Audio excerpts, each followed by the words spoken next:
Soy Maximiliano Espejel, gracias por acompañarnos en la señal del Heraldo Televisión. Vamos a abrir el debate de este programa con la siguiente pregunta. ¿El mundo debe prepararse para otra guerra en Medio Oriente? No, recordemos que la crisis en relación entre los Estados Unidos e Irán data desde finales de la década de los años 70. Desde esa fecha, el mundo ha sido testigo de diferentes sanciones, también de alzas y bajas en el petróleo por ser Irán una potencia, por supuesto, en el sector, así como de amenazas nucleares. Sin embargo, fue hace casi una semana con el asesinato del general iraní Qasem Soleimani en un operativo de los Estados Unidos que la tensión escaló dramáticamente. Después de protestas y guerra de declaraciones, ayer se había alzado, sí, una probable bandera de paz, pero vamos a escuchar qué es lo que se dijo al respecto en este tema. To the people and leaders of Iran, we want you to have a future and a great future, one that you deserve, one of prosperity at home and harmony with the nations of the world. The United States is ready to embrace peace with all who seek it.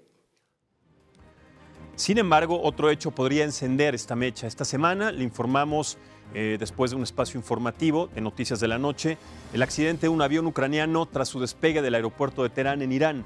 Ese país se ha negado hasta el momento a entregar las cajas de la aeronave, las cajas negras de esta aeronave. En este accidente, más de 170 personas fallecieron, entre ellas 63 canadienses. Y hoy, el primer ministro de Canadá, Justin Trudeau, lanzó una seria acusación al respecto. Vamos a escuchar sus palabras. We have intelligence from multiple sources, including our allies and our own intelligence. The evidence indicates that the plane was shot down by an Iranian surface-to-air missile. This may well have been unintentional. This new information reinforces the need for a thorough investigation into this matter. Sin embargo, tenemos que destacar que Donald Trump no puede actuar solo en este conflicto. Este mismo día, la Cámara de Representantes de los Estados Unidos aprobó una resolución para frenar la acción militar del presidente contra Irán. Lo hicieron además en medio de una ola de protestas en distintas ciudades de los Estados Unidos bajo el lema No War with Iran, o sea, no guerra con Irán. Y esto pues generó también ciertas controversias. Vamos a escuchar también al respecto. Today, to honor our duty to keep the American people safe, that is our first responsibility, to protect and defend. We must keep the American people safe. The House will pass a war powers resolution to limit the president's military actions regarding Iran. The administration's military hostilities with regard to Iran must end.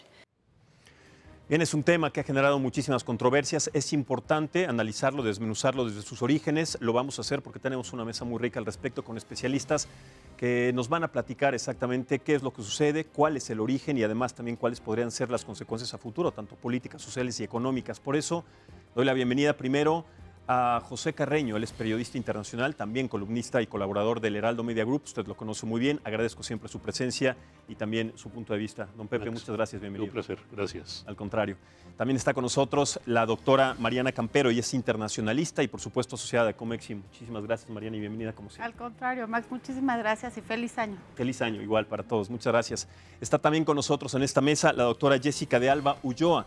Ella es internacionalista, investigadora de la Universidad de Anáhuac y también especialista en estos temas. Muchísimas gracias, doctora, una vez más y bienvenida. Muchas gracias.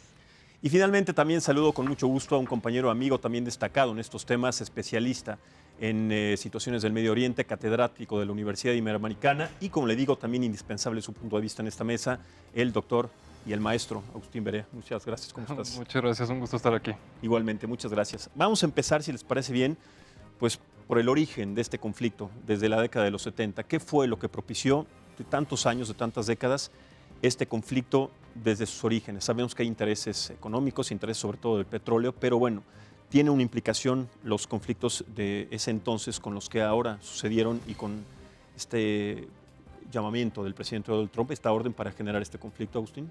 Por supuesto, si pusiéramos el dedo en un año, ¿cuándo empezó, digamos, este periodo de enemistad entre Estados Unidos e Irán? Definitivamente tendríamos que hablar de 1979.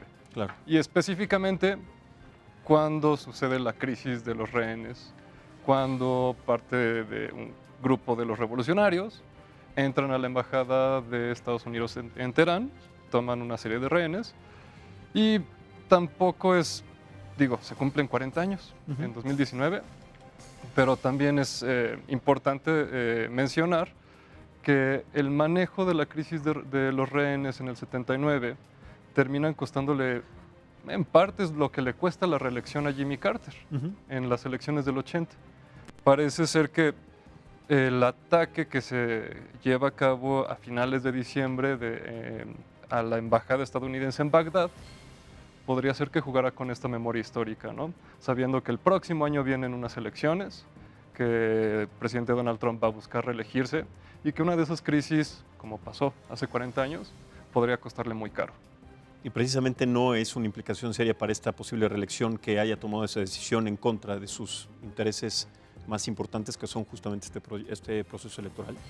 Parece ser que si algo sabemos de Donald Trump es que conoce muy bien a sus constituyentes, conoce muy bien a sus votantes y dar esta cara de hombre fuerte que no le tiembla la mano creo que le va bien por ahora, a pesar de que es probable que conforme avance el proceso electoral lleguen estos reclamos de que Donald Trump en su momento, parte de su plataforma política era sacar a Estados Unidos del Medio Oriente. Entonces puede ser que en el futuro haya ese reclamo, pero por ahora parece ser que la apuesta le salió bien.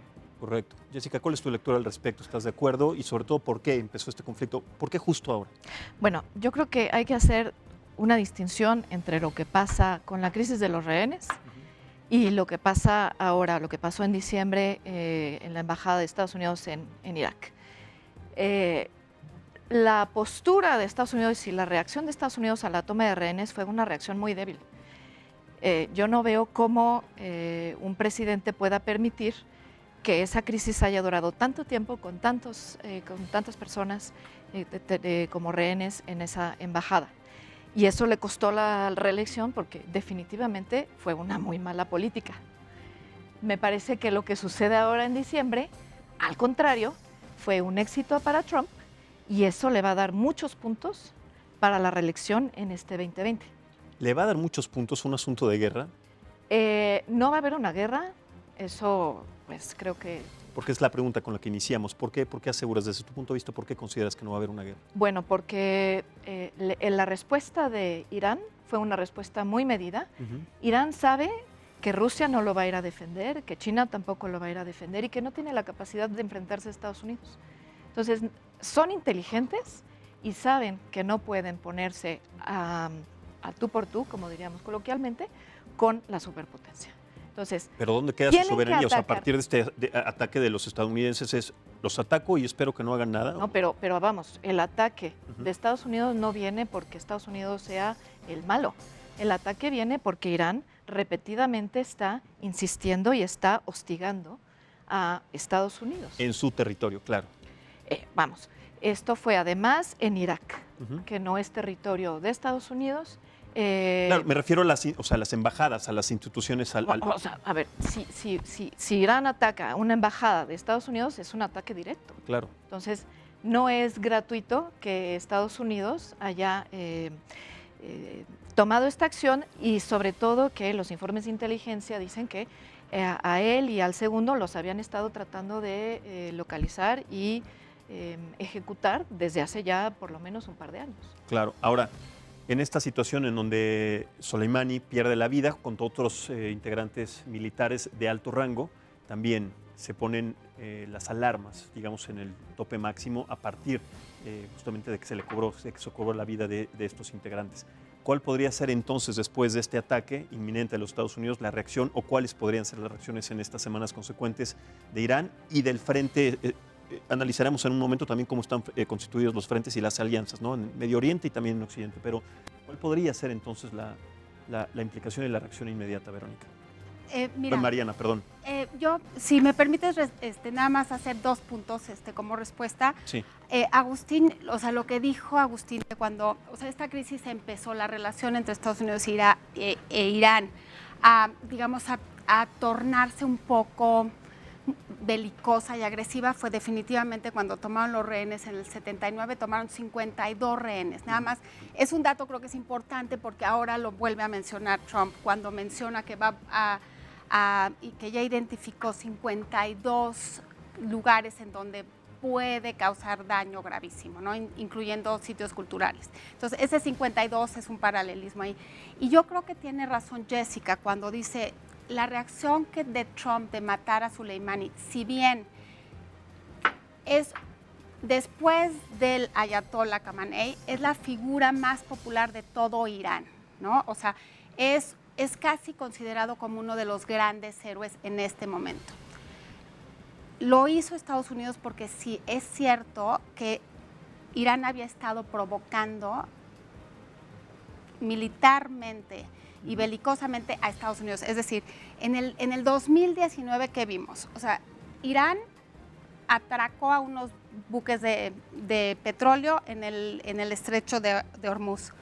Mató a unos militares estadounidenses en sus propias bases. Ahora rodearon la embajada en Irak y bombardearon con un dron a uno de sus aliados más importantes, la plataforma de petróleo en Saudi Arabia, donde en un día quitaron de la oferta mundial el 5% de la producción de petróleo. O sea, Irán definitivamente había estado provocando a Estados Unidos. La reacción de Estados Unidos de identificar a Soleimani con unos drones que atacaron con una precisión impresionante, definitivamente escaló la reacción que tradicionalmente había tomado Estados Unidos en contra de Irán. Incluso lo vimos en un tuit, no sé si se recuerden, cuando Trump amenazó a Irán después de que invadieron la embajada el tuit que se identifica como la cuenta del presidente, del ayatollah, dijo, tú no puedes hacer nada. Esto fue el diciembre 29, 2 días después mataron a Soleimani. O sea, sí había estado provocando a Estados Unidos y Estados Unidos al final del día, Trump siendo Trump, pues no se podía quedar con una postura débil ante estas amenazas que se habían estado acumulando, ¿no? Totalmente, Mariana. Antes de ir contigo, Pepe, vamos a analizar también, a recordar las palabras del presidente Donald Trump, que justamente explicó que por qué su gobierno decidió hacer o tener este ataque contundente en ese momento. Y vamos a escuchar sus palabras y regresamos en esta mesa. We caught a total monster, and we took him out. And that should have happened a long time ago. We did it because they were looking to blow up our embassy. We also did it for other reasons that were very obvious. Somebody died. One of our military people died. People were badly wounded just a week before. No, Pepe. Vamos a ver, yo confieso que no tengo problema con todo lo que se ha dicho aquí. En alguna medida estoy más o menos de acuerdo en que estamos hablando de una potencia mundial, etcétera, etcétera. El único detalle es que Irán está en una parte de Asia Menor y Estados Unidos está aquí en América. ¿Qué está haciendo Estados Unidos ahí? Sería la primera pregunta. La segunda pregunta, no es que los Estados Unidos estén ahí simplemente sentaditos así diciendo, hombre, estoy esperando que me vengan a atacar, sino que está también jugando su propio partido, es decir, está desarrollando temas propios, está desarrollando ataques propios, actitudes de inteligencia propias, tiene literalmente 8 o 10 bases alrededor de Irán, alrededor de así en Irak, Arabia Saudita, Afganistán, etcétera, etcétera. Está aliado, profundamente aliado con Arabia Saudita, que es el enemigo ancestral de Irán. Hay una cuestión religiosa implícita ahí también, que hay que decirlo. Hay una cuestión geopolítica. Y yo no creo que no puedo estar de acuerdo completamente con el tema. Yo entiendo los Estados Unidos eliminaron a un adversario muy peligroso, Soleimani. Ahora, que haya sido porque son los hombres buenos, etcétera, no, para nada, de ninguna manera, seamos realistas. Ahora, la otra cara de la moneda, Entonces, Estados Unidos está ahí salvaguardando intereses determinados. Y perdón, yo no me remontaría al 79, yo me iría a 1951. Mossadegh nacionalizó el petróleo y los Estados Unidos, a petición de Gran Bretaña, organizaron un golpe de Estado para derrocar a Mossadegh, porque Gran Bretaña, porque ya el desplome del Imperio Británico y del Imperio Francés después de la Segunda Guerra Mundial había creado un vacío de poder ahí, y ahí es cuando entra Estados Unidos. Instalan al Shah de Irán, que el Shah reinstaló un régimen brutalmente represivo, instalan una serie es decir, podemos pasarnos horas hablando del tema, pero el punto es este, mi punto es este, esto es, en términos de eficiencia, yo creo que poco pudo haber hecho Trump que haya sido mejor que la muerte de Soleimani, porque sí, efectivamente le corta el brazo quizás el cerebro a toda la operación de Irán en la región. Ahora, si fue justa o no fue justa, ya yo creo que ahí hay cuestiones de opiniones. Y dos, Trump no lo hace, Trump no recula solo porque sea un hombre bueno o malo, simplemente su propia base empezó a protestar. Estrategia, o sea, reculó estratégicamente. Pero su propia base empezó a protestar, empezaron a decirle, oye, tú nos prometiste que nos ibas a sacar, tú nos prometiste que no ibas a meternos en guerras, y ya para el sábado estabas enviando soldados otra vez a Medio Oriente y estabas a punto de meternos en una guerra. Pero entonces, es una utopía, porque el negocio más redituable de los Estados Unidos es la guerra, ¿no? De alguna manera. absolutamente, es decir, todas las guerras han tenido un aumento en las bolsas de valores, pero es otro negocio. Pero en este caso, para Trump era inconveniente mantener el tema de la guerra, no por la cuestión económica, sino por su propia reelección. Jessica. No. A ver, no hay que... El tema de la guerra no es que traiga el negocio, y ese es el negocio de Estados Unidos. Eso es por un lado. Por otro En esta lado... administración de Trump no había habido un conflicto bélico tal cual, ¿no? Todavía no.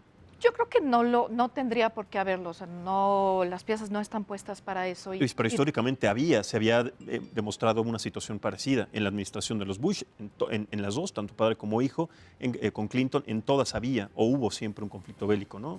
Bueno, estamos hablando que a partir del fin de la Guerra Fría ha habido 200 intervenciones de Estados Unidos en el mundo.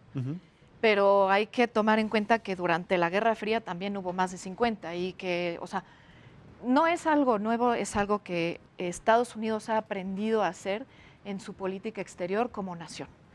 Pero el tema no es que sea un negocio en la guerra, el tema es que, como lo decía Pepe, Trump dijo, como muchos presidentes, vamos a salirnos de donde estamos y vamos a dejar de intervenir en conflictos que no nos competen. El único problema es que esa es una ilusión, claro, porque tú no puedes desaparecer del mundo y pensar que el mundo se va a equilibrar sin que tú estés presente. No es que sea la policía mundial, sin embargo, está ahí y fue a Irak porque no por el interés del petróleo, sino por tener un espacio geopolítico en la región. Pero lo de Irak no salió bien y salió todavía peor cuando Obama decide retirar las tropas y no dejar tropas ahí. Si tú te fijas en todas las propuestas de los candidatos a las próximas elecciones presidenciales, de los demócratas, todos dicen, queremos terminar las guerras interminables.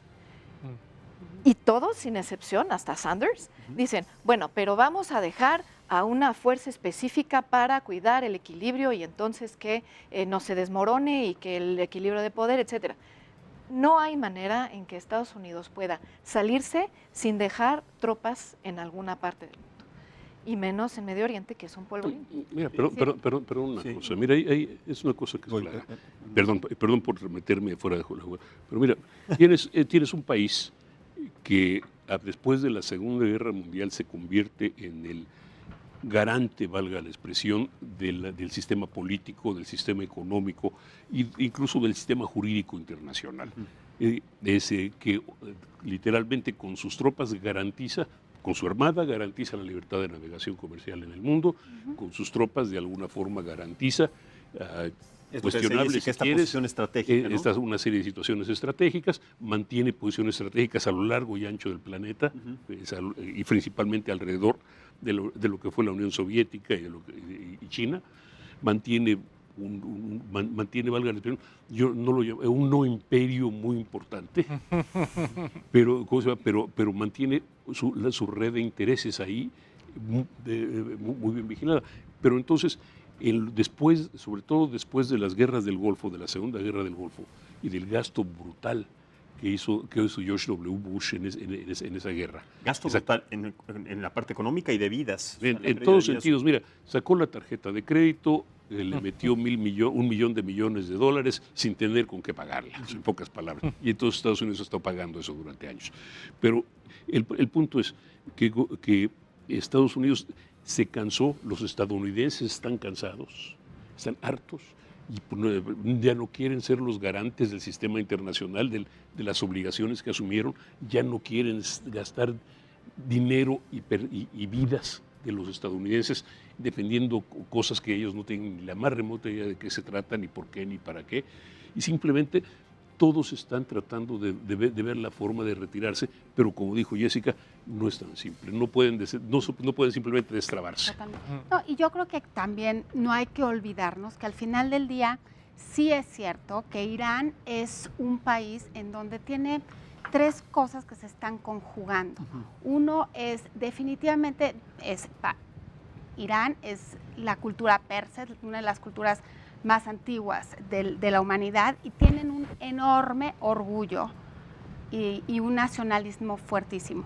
También en Irán se conjuga esta identidad chiita, que es una identidad muy fuerte que se comparte con todos los chiitas de toda esa región y que se unen en ese sentido. Y por tercera parte tienen la ideología antiimperialista, es decir, en contra de los Estados Unidos. Esa es una combinación muy, muy fuerte.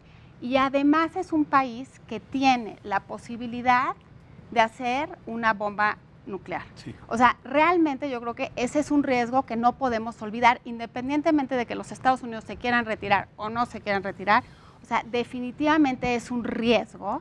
Y también es muy cierto que Irán no ha hecho nada más que seguir fondeando a milicias en muchos otros territorios. O sea, en Yemen estamos viendo a los hutis que están fondeados por Irán.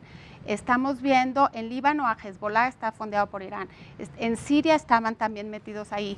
En Irak también, bueno, pues, enemigos de toda la vida, sunis contra chiitas, pero, o sea, a lo que voy es que tienen unas actividades y unas redes muy poderosas de terrorismo que están abarcando, incluso tienen esas milicias iraníes, tienen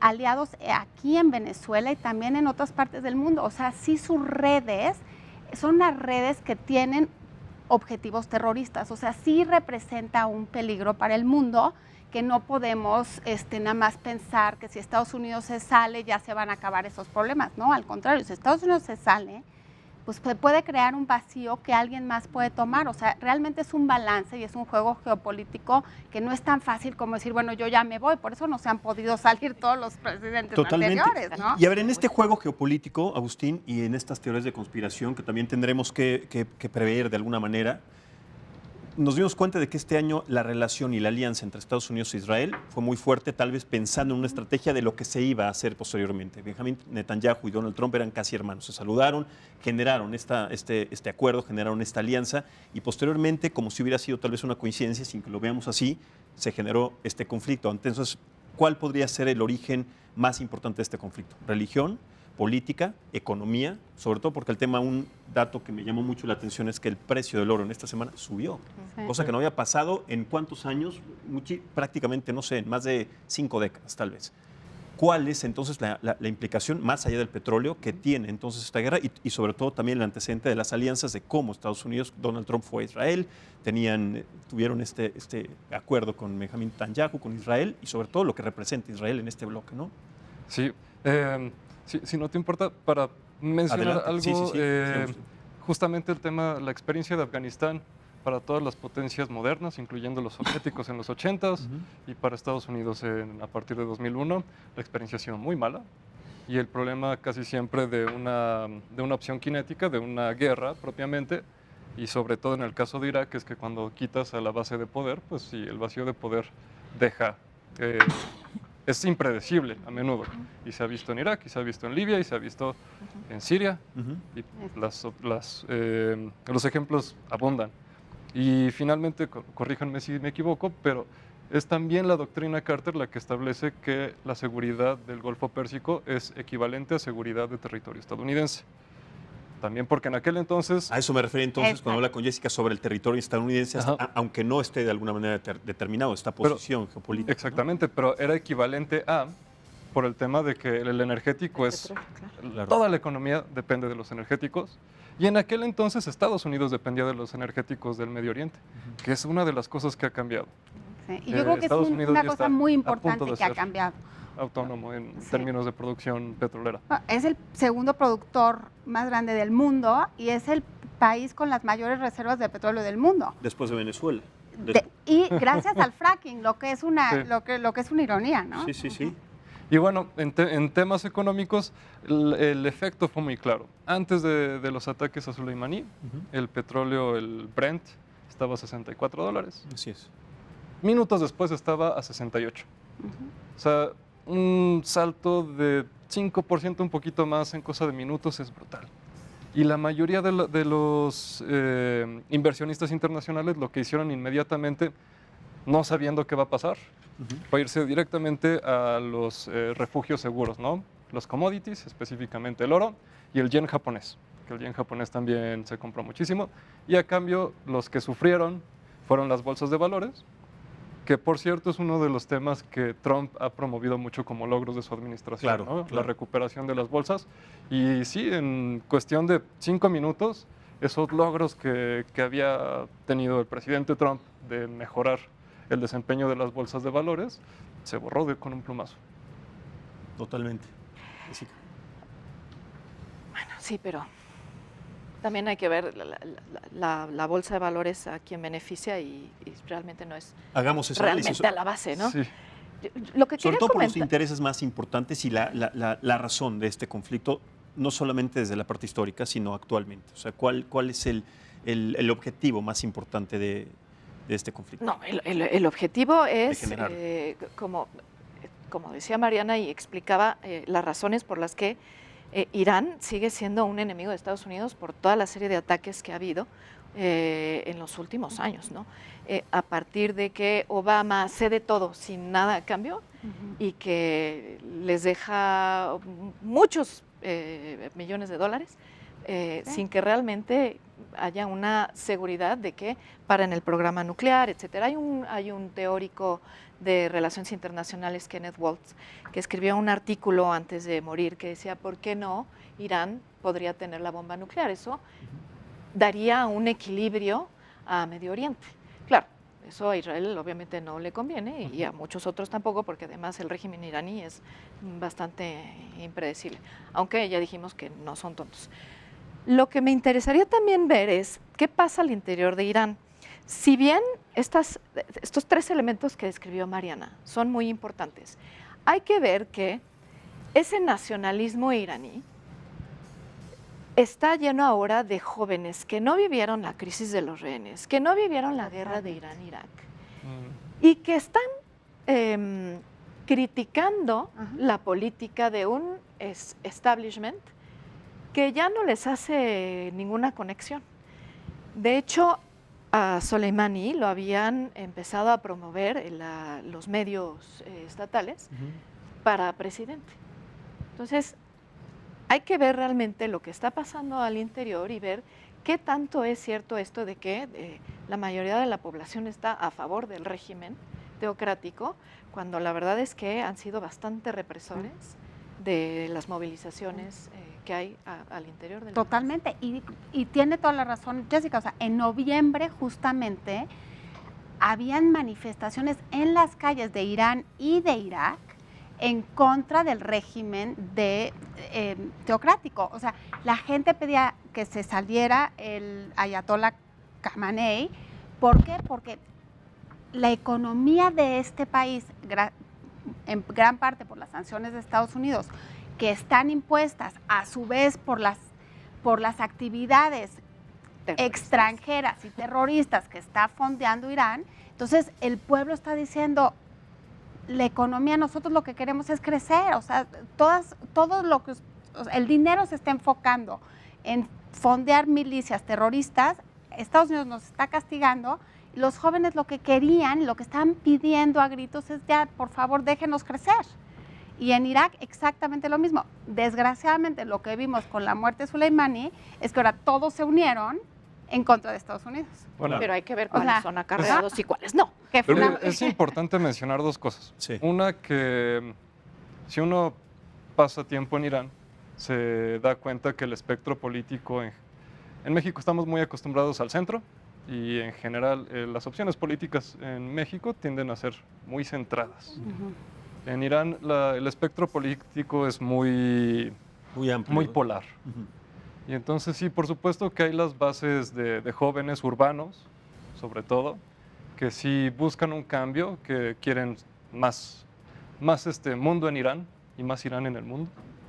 Pero también hay las bases rurales, las bases, si uno va a ciudades pequeñas como Bam, o si vas a la ciudad de Qom, que son ciudades que no tienen ni el tamaño de Mashhad ni de Teherán, ahí es donde ves dónde está toda esa base política, que sí sufren los estragos económicos y aún así siguen culpando a los extranjeros, especialmente a los estadounidenses.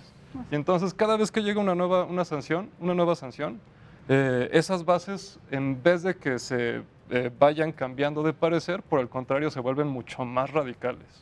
Correcto. Si Ahora- les parece, adelante, don Pepe, antes de Muy ir a una pausa. rápidamente. Sí. Es decir, ahora hay que ver también que esto se trata en alguna forma de un conflicto entre desiguales y que Irán trabaja con las herramientas que tiene a su disposición.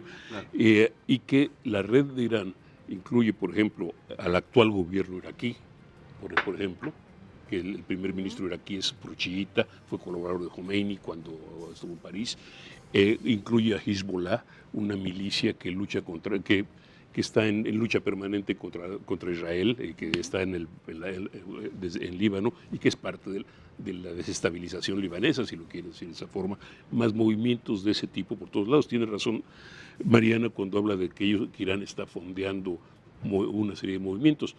Cuestionaría un poquito el tema de terrorista, no porque no hagan actos terroristas, sino porque desde el punto de vista de los españoles, Hidalgo y Morelos fueron terroristas, y desde el punto de vista de los ingleses, Washington habría sido un terrorista. Pero fuera de eso, sí, tiene toda la razón, luchan a través de actos terroristas. Sí, digamos, el terrorismo es una de las muchas técnicas que se consideran como guerra no convencional. Y además, pues tienes los hackeos, y tienes las milicias, y tienes los ataques con negabilidad plausible, y muchísimas otras cosas. Y eso lo puedes enmarcar dentro de una guerra simétrica, ¿no? Donde, no recuerdo quién lo mencionó, pero claramente en una guerra convencional de ejército contra ejército, sí, Irán lo más seguro es que perdería, altamente probable que perdería. En 2 o 3 días, pero... Sí, Sí, además. Exacto. Pero sí tiene esa capacidad de desplegar elementos de disrupción y elementos de incertidumbre que pueden tener efectos en todo el mundo. Claro. Vamos a hacer una pausa y analicemos de regreso cómo están constituidos los bloques y además exactamente cuál es digamos, la implicación también de las declaraciones del primer ministro de Canadá, Justin Trudeau, acerca también de lo que pasó hace un par de días, de este accidente donde perdieron la vida 170 personas, entre ellas 63 ciudadanos canadienses. Hacemos la pausa y en un momento continuamos en esta mesa de análisis y debate. Estamos platicando acerca del conflicto de Irán y los Estados Unidos y las implicaciones que tiene. Volvemos en un momento. Bueno, estamos platicando. De la OTAN. Claro. Regresamos, estamos justamente después del corte platicando sobre diferentes asuntos que tienen que ver con este conflicto, el problema y además el accidente aéreo, si es que se le puede llamar accidente, que sufrió un avión de aerolíneas ucranianas, iba rumbo a Ucrania precisamente de Irán y fue al parecer, y según datos del primer ministro de Canadá, Justin Trudeau, un atentado terrorista. Hay que analizarlo también desde ese punto de vista porque también aquí Canadá tendría alguna implicación sobre este conflicto y también tendría que tomar una decisión a partir de la entrega o de la investigación de las cajas negras. ¿Cómo podemos analizar también esta situación sobre este ataque o este accidente y también las declaraciones de Justin Trudeau, Agustín? Pues el momento en el que sucede la caída del avión es sumamente digamos, levanta sospechas, sin duda. Se han manejado las versiones de que era una batería antiaérea, que quizá como parte del protocolo de preparación para guerra estaba activada, y digamos que a alguien se le olvidó que no tuviera el sistema de ¿cómo dice? Cuando ubica su objetivo y lo persigue automáticamente. Como una especie de autonavegación. Exactamente. Ajá. Entonces se ha manejado esa versión. Pero seríamos muy inocentes, es una situación muy naivecita. Bueno, Claro, o sea, totalmente. no, Todo parece indicar que fue un error Sí. del ejército iraní. pero ¿qué posibilidad hay en el espacio aéreo de verdad tener ese tino para, y sobre todo por las implicaciones que tiene la aerolínea y el destino, ¿no? La principal, bueno, en términos militares, la principal implicación es que te da una pésima imagen como ejército profesional que Claro. tengas este tipo de errores garrafales. Si es que es un Y error. Sí, es un error. Y si no es un error, habría que preguntarse con detenimiento cuáles podrían ser los objetivos que derribarías en ese avión. Y finalmente está el tema de las sanciones. Que no se conoce todavía la identidad de las personas No, que iban en este avión. Pero por lo menos en el tema legal, Ajá. las sanciones en este caso van a jugar a favor de Irán, porque al final del día Boeing es una compañía estadounidense que en términos legales no tendría el gobierno iraní manera legítima dentro de los límites de las sanciones de estar intercambiando bienes comerciales. Ese es Sin embargo, un Max, análisis interesante, o sea, sí, María. cualquier cosa que haya sucedido, accidente o no accidente, lo que sí creo que quedó clarísimo es que la pequeña nube de favorecer a Irán en este conflicto después de que Estados Unidos había atacado a Soleimán se volteó completamente. O sea, la opinión pública hoy, lo que está apareciendo en todos los periódicos de todo el mundo es, o sea, ya no vamos a ser muy simpatéticos con Irán después de que derribó un avión con 176 inocentes, porque estos sí fueron 176 inocentes, aquí no hay militares. Entonces sí, se le pudo haber volteado en la opinión pública a Irán. Claro. No. Pero yo no estaría tan seguro de eso, pero al mismo tiempo tampoco puedo decir que no haya ocurrido. Es una de las situaciones demasiado rápido, demasiado pronto y demasiado nebulosa como para Y no definirse. sabemos si vamos a tener la respuesta porque se niegan. Porque también a Exacto. entregar. ahora yo el solo yo hecho lo que se plantearía de otra niegue. forma también, ¿no? Esto es Canadá por un lado, Estados Unidos por otro, Gran Bretaña por otro, todos coinciden en que hubo eso, en que el accidente o lo que fuera fue provocado por un disparo de un misil iraní o de un misil ruso manejado por iraníes. Pero lo que el gobierno iraní planteaba, por lo menos hasta hace un rato, era, ok, demuéstramelo. Claro. Pero si no entregas la caja negra, Imposible. también se suma en tu contra. No quieren entregar la caja negra porque, Exactamente. bueno, más o menos sabemos qué va a decir la caja negra. Exacto. Y ahí es donde tendríamos que dejar de especular que fue un accidente. Precisamente yo creo que por eso también. Y se generaría ahí sí un conflicto, porque esa también es una declaración inminente de guerra si es que se llegara a comprobar que no fue un accidente, ¿no? No. Sí, pero yo creo que todos se están midiendo mucho los pasos que dan y Sí. están siendo muy cautos porque... Pero no están caminando en un hilo muy delgadito, o sea, están de verdad a punto de. Pero, O sea, pero ese es el hilito en que han estado caminando los últimos 40 años. Es decir, con ocasionales, qué así, con arriesgados. ocasionales explosiones, pero por 40 años han estado, es decir, se han enfrentado a través de terceros, valga la expresión, a través de Hezbollah, a través del movimiento perengano, etcétera. En algunas ocasiones incluso han tenido algún objetivo común, por ejemplo, el Estado Islámico en Siria. Es decir, etcétera. Es decir, no es tan claro, es una guerra no guerra que está ahí y que en Medio Oriente son especialistas, ahí son especialistas en eso. Pero entre especulaciones y no declaraciones, también esta guerra de declaraciones, también tenemos que tomar en cuenta la postura de Irán, porque también han hecho llamados para vengar la muerte del general Soleimani, que generaría también un posible conflicto. Vamos a escuchar estas declaraciones para seguir analizando el tema.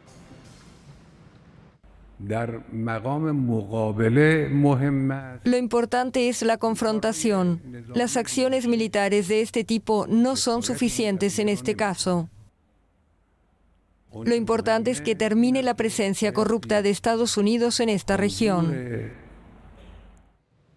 Bueno, también en este caso, ¿qué opinas, Jessica? O sea, No, pues es que, bueno, eso es es Está evidente, esperado, claro. es obvio, lo tienen que hacer y es parte del juego y de la cultura. No, y también anti- asustados no son tontos, sacan la banderita blanca de, bueno, también saben en dónde se están metiendo, ¿no? Por eso la respuesta que dieron fue bastante Mira, medida. es decir, ese tuit que mencionabas hace un rato, aquel de no puedes hacer nada, se lo podrían ver él también a Trump. Ya no puede, es decir, Trump también a él, no puedes hacer nada. Punto. No, Pero no se van a yo sí enfrentar. creo, como dice Jessica, que la respuesta que tuvo Irán fue perfecta en el sentido de que ellos, incluso habían reportes de Raro que que tuvieran esta posición Total. diplomática, a diferencia y en de... la prensa iraní, según lo que leí, decía que habían matado a 56 estadounidenses. O sea, que no era cierto. O sea, ellos estaban también cubriendo, diciendo, internamente estaban mandando el mensaje, nosotros ya hicimos nuestra respuesta, nos vengamos. matamos a 56, no sé si es cierto o no, porque evidentemente, ¿no? Yo fue el reporte del reporte, ¿no? Pero, no hablo iraní.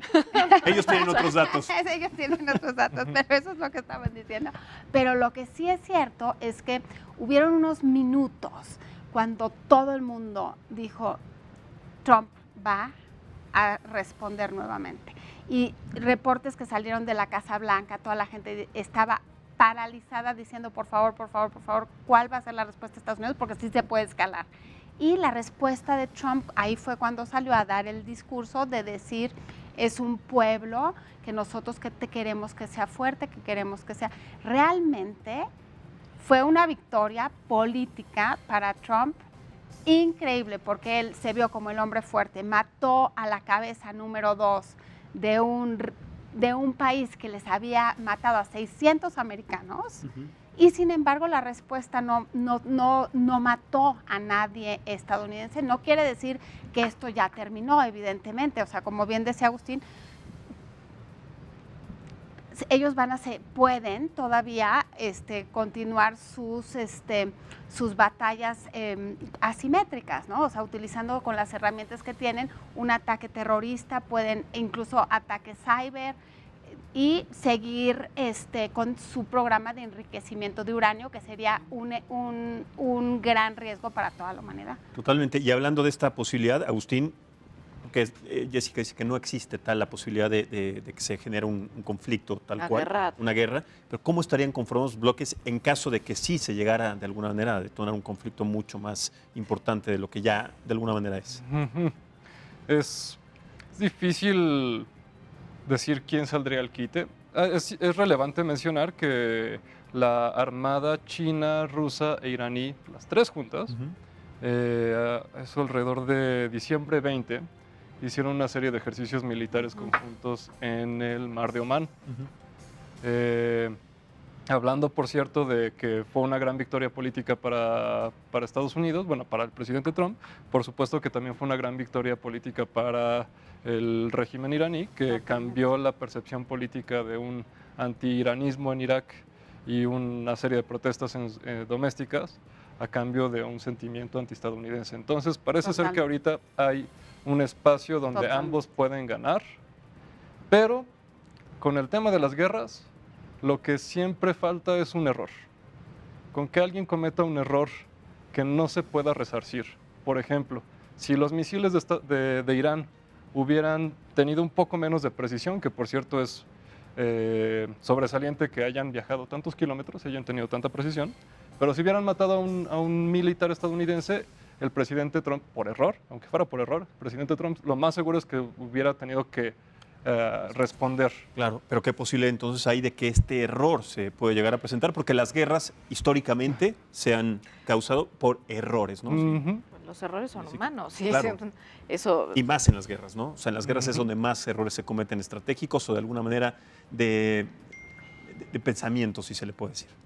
Yo creo que en esto de las alianzas hay que tomar en cuenta que está la OTAN. Y Canadá es parte de la OTAN. Estados Unidos es el miembro más importante de la OTAN. La mayor parte de los recursos de la OTAN provienen de Estados Unidos. Y Estados Unidos esperaría que hubiera apoyo por parte de la organización, que además es creada como un sistema de defensa colectivo en donde si uno es atacado, los demás tienen que atacar, ¿no? Claro, claro. Hemos visto las primeras respuestas después de la ejecución de Soleimani, no fueron nada favorables a Estados Unidos. Claro. Pero estamos viendo cómo distintos miembros están cambiando un poco la postura y moderando más sus respuestas. Hay algo muy claro. A Trump, pues no le cae muy bien a la mayoría de los líderes europeos. Podríamos exceptuar a Reino Unido, pero eso por una relación histórica. Y porque, bueno, por el primer ministro actual. Pero aquí tendría implicaciones de que me caes bien, soy tu amigo, tenemos esta empatía, o cómo están constituidos los bloques, o cómo podría yo apoyar y cuál es el beneficio que podrá sacar, más allá de quién es el presidente de Estados Unidos. Lo que podremos ver más bien es quién pudiera apoyar a Irán. Y regreso al comentario del principio. En el conflicto Irak-Irán, Rusia, ¿quién era el aliado? En este caso, ¿Estados Unidos era aliado de quién, por ejemplo? bueno, el problema que tenemos aquí es un problema de ideologías religiosas. Estados Unidos se va a aliar principalmente con gobiernos de corte chiita, aunque los sunnis de Arabia Saudita son ahora sus aliados, le convendría más un aliado bastante menos radical que ellos. Ahorita es un momento ideal para que hubiera algún tipo de negociación entre Irán y Estados Unidos, que pudiera desescalar el conflicto y que pudiera tener ganancias para todas las partes. Y en esta negociación, Israel, ¿qué papel tomaría? Porque Israel es un actor importante también dentro de este conflicto, ¿no? Perdona, ¿lo habías preguntado antes? Sí, adelante, retoma. Sí, en efecto, de los principales contribuyentes para la campaña de Trump es AIPAC, claro, que es el principal lobby de intereses, sobre todo de negocios y políticos de la comunidad judía estadounidense, que sabemos que uno siendo judío también puede, especialmente estadounidense, puedes tener también nacionalidad israelí. Y es un lobby sumamente poderoso que sí es uno de los, digamos, de ahí salen muchos de las personas más cercanas de Trump. De ahí está su yerno. Entonces sí, por supuesto que cuando a diferencia de Obama, que tenía una relación muy fría con Benjamin Netanyahu, Trump, por su origen y su grupo cercano, tiene una relación muy cercana con Benjamin Netanyahu. Sin embargo, ahora el gobierno de Israel lleva 3 elecciones sin poder formar un gobierno y hay una investigación por corrupción que pesa sobre la cabeza de Netanyahu. Entonces, no parece ser que... Parece muy difícil pensar en un escenario donde algo sucede en Israel, donde Trump deje de ser su aliado y su amigo incondicional. Claro. Totalmente. Y yo creo que en este caso, o sea, si analizamos cuál es el interés de Israel en este momento, o sea, se les viene la elección en marzo. Y ahorita lo que menos les conviene a ellos es toda esta inestabilidad que estamos viendo en sus vecinos, sobre todo que Hezbollah, ¿no? O sea, es una amenaza constante que ellos tienen. Entonces, ahorita, en este momento, de aquí a las elecciones, es en interés de Israel que este conflicto tan siquiera se pudiera posponer o pacificar ciertamente, ¿no? Pero a ver, escuchemos precisamente al primer ministro de Israel, Benjamin Netanyahu, que el día de ayer advirtió al gobierno de Irán que sí van a responder en caso de que su país de alguna manera sea atacado o esté implicado. Los van a hacer responsables y amenazó también con convertir, así tal cual fueron sus palabras, en polvo las ciudades si de alguna manera ocurría una reacción militar de los Estados Unidos. Vamos a escucharlo y analizamos regreso contigo, Pepe. Nos mantenemos firmes contra aquellos que buscan nuestras almas. Lo hacemos con determinación y fuerza. Quien intente atacarnos recibirá un golpe muy rotundo. Bueno, estas no son solo declaraciones, también son advertencias. Es una advertencia. En realidad, aunque nunca lo han aceptado oficialmente, Israel es un país nuclear, con armas nucleares. Es decir, eso es claro. Y su interés está en evitar, en este caso, que otros países de la región tengan armas nucleares. Específicamente, en su momento fue Irak. Movilizaron mucha opinión pública contra el régimen de Saddam Hussein y sus presuntas armas de destrucción masiva. Y ahora lo han hecho también contra Irán.